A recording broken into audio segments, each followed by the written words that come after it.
Hello and welcome back to another edition of Viper Bites Sunday Night Football, Week 16, NFC East rematch between the Dallas Cowboys and the Washington Football Team.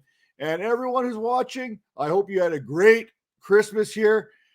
And to all the degenerates that are still paying attention to what I'm saying, thank you once again for joining us. But we're going to dive right into the tail of the tape between the 6-8 Washington Football Team and the 10-4 Dallas Cowboys. And we're going to start off with Taylor Henickie. Yes, Taylor Henickie, he missed last week, and the Washington Football Team had to turn to Kyle Allen. No, wait, Kyle Allen missed last week too due to COVID. The signal calling fell on the shoulders of one Garrett Gilbert, and that was not good for anybody in fantasy. Not good for Antonio Gibson. Not good for Terry McLaurin.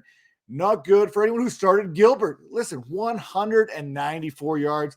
That's what you got from Garrett Gilbert. So Taylor Henickie is a welcomed addition this week, or maybe not. Back in Week 14 against that same Dallas Cowboys team that he's facing off this week, Heineke completed 11 of 25 passes for 122 yards. He threw one touchdown and one interception and was sacked 4 times. In his last 6 starts, Heineke has only one performance with more than 17 fantasy points. Remember, 17 fantasy points is that threshold for a solid quarterback start in fantasy, in my opinion. Now, he has only thrown for 275 yards or more twice all season. That was back in weeks 2 and week 4. So maybe we will get Kyle Allen this week, who's also cleared COVID protocols. Now, heading to that running back position, Antonio Gibson is truly questionable with that toe injury. And the last time he faced Dallas, back to week 14, he was limited to 10 carries for 36 yards. Last week wasn't that much better when you talk about the Eagles, where he ran the ball 15 times for 26 yards. Thankfully, he had a touchdown. But he also was pulled in favor of Jarrett Patterson, who also had a rushing score. In that contest, Gibson also added 6 receptions for an additional 39 yards. Patterson, we mentioned vulturing some touches. Keep an eye on this injury report leading up to this game. Make sure to go grab Patterson off waivers if he's available, if you're thinking about starting Antonio Gibson, because you may need him, because like I said, he is truly a game time decision. And going back to Ben Standig there on Twitter, you go check that out. He basically said, well, Ron Rivera wasn't oozing optimism about playing with this, okay, with his toe injury after not practicing all week. Said it's all about the comfort level. Now on a short week, yeah, I'd make sure to have Jarrett Patterson on your fantasy roster just in case. You can expect a potential increase in workload for Patterson, even if Gibson is available. Now, moving over to the wide receiver position, Terry McLaurin has not been the 2020 Terry McLaurin we grew to love. In 14 games this season, he has recorded fewer than 10 fantasy points in 7 of those contests, and he's been held under that threshold in 4 straight games. Now, over the past 4 weeks, the Dallas Cowboys, they've allowed the 11th most fantasy points per game to receivers, yielding 34.53 points, which ranks, well, not very good. Now, they've also surrendered 4 touchdowns in that same 4-week period, while Mclaren has 859 receiving yards this season, which ranks 23rd among all pass catchers. Still, despite the struggles, he remains wide receiver 22 with a few more weeks to climb up these ranks. But you know what? Coming off that concussion, the concussion protocol, he remains somewhat a risky option. The last time that these teams met, Mclaren was held in check by Trevon Diggs, who also had a little bit of help over the top with safeties. Now, behind McLaren in the pecking order as far as receptions are concerned is J.D. McKissick, who is on IR. So the next man up, Antonio Gibson. Okay, let's go to the next one. Adam Humphries with 36 receptions for 364 yards, followed by DeAndre Carter's 23 receptions for 291. Beginning of the season, I was hopeful that this position here, this next in line in the pecking order, would fall on Diami Brown. That has not happened. Or even Curtis Samuel, who hasn't been able to get or stay healthy at any point so far this season. It also doesn't help when your tight end of a caliber such as Logan Thomas is sitting on the IR for the second time this season. Now, Ricky Seals-Jones has replaced Logan Thomas in name alone on that depth chart, not on production on the field. Yes, I was one of the ones who thought, you know what, Seals-Jones is in a great spot. Okay, the spot was great. Execution, not so much. Now, heading over to the Dallas Cowboys, man, you got to start with Dak Prescott. Something with Dak just does not seem right here, especially the last few weeks. Look, he is still the QB 12 in fantasy. He is 10th in passing with 3,598 yards. Heck, 25 touchdowns to 10 interceptions. That looks respectable on paper. So where's the problem? He is the QB 17 over the last 5 weeks, throwing 5 touchdowns and 5 interceptions in the last 5 games. In 4 of those 5 contests, he has been held under 13 fantasy points, held under 240 passing yards, and held to 2 or fewer touchdowns. And the only game worth mentioning is that Thanksgiving Day loss to the Raiders. Well, at least statistically.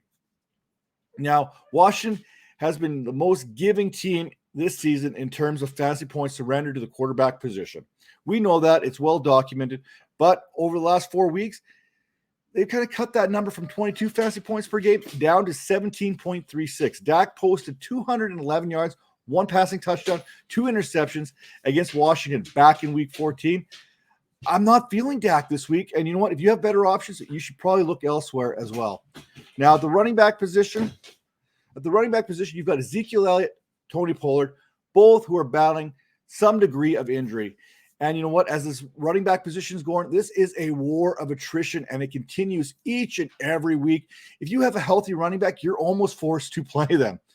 Now, Elliott's 862 rushing yards. That sits 8th, just behind Antonio Gibson, while his 6 touchdowns are the 16th most rushing scores today.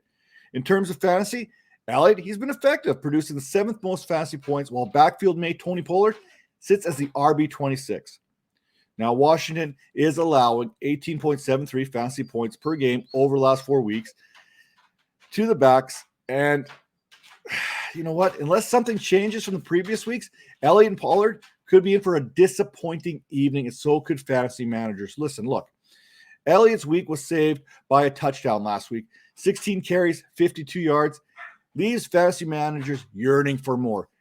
Heck, even in week 14, Elliott was held to 12 carries and 45 yards against this very same Washington front. As for Pollard, he looked like he was the more explosive of the 2 backs last week. Even with a bad wheel, he had 12 carries for 74 yards on the ground. He's averaging 5.8 yards per carry and 7.3 yards per reception in 5 games since the week 9, while playing about 40% of the snaps.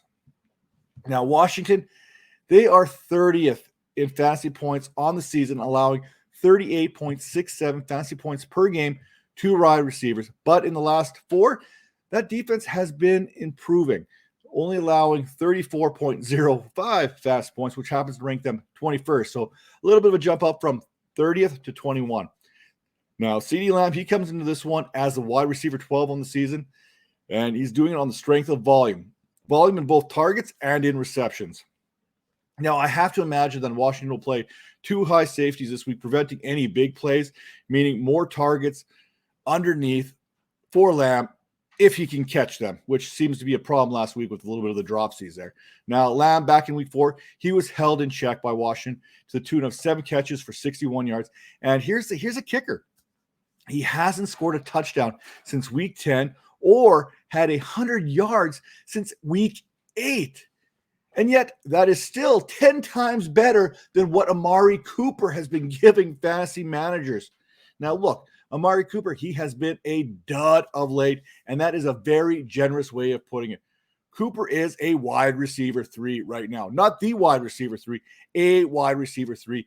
The wide receiver 27. And since week 9, he has 1 double-digit fantasy week, and that was against this very same Washington football team, where he found the end zone along with 4 other receptions for 51 yards. Cooper has 1 100-yard game since week 1. So he's got 2, I think, on the season, if you want to look at it, if you want to be more generous to him. Now, look, back in week 8, it hasn't been good. No matter where you look at these stats for Amari Cooper, it hasn't been good. Last week versus the Giants, 2 receptions, 8 yards.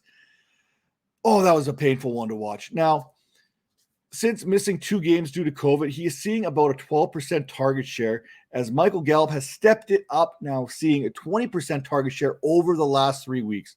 Last week was a bit of a downer for Michael Gallup, who finished with,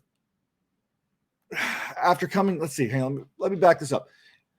It was a bit of a downer for Michael Gallup last week compared to the previous 4 weeks there, in which he had 5 or more receptions or 8 or more targets in each of those contests. As for the tight end position, Dalton Schultz, last week, 8 receptions, 67 yards, and a touchdown. Over his last 5 games, he has produced 40 or more yards, 9 or more fantasy points in 4 of them.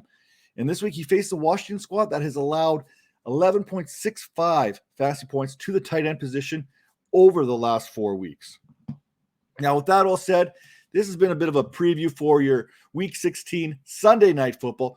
As you know, things are fluid. Things are ever changing in this COVID landscape in the National Football League for your fantasy playoffs. I mean, do you really want to wait until Sunday night to get these players in your lineup? Because things could change that quickly. And if you do, as mentioned with Antonio Gibson, maybe you should have a Jarrett Patterson as a bit of an insurance claim here, waiting to get in if needed. Now, with that all said, make sure to continue to check out Viper Bites. Each and every episode we have on here, give them a little old-fashioned thumbs up, hit that subscribe button, listen to Anchor, Apple, whatever that Spotify, whatever that streaming option you may be for podcasting. Make sure to take a second, rate and review. And as always, head over to fantasypoints.com. And right now, if you head there now, you want to give that subscription, you want to give her a little bit of a test drive, they have even better deals going on right now. So make sure to head over to fantasypoints.com. You know what? Again, Merry Christmas to everyone. And we will catch you here on the Monday Night Preview coming up shortly.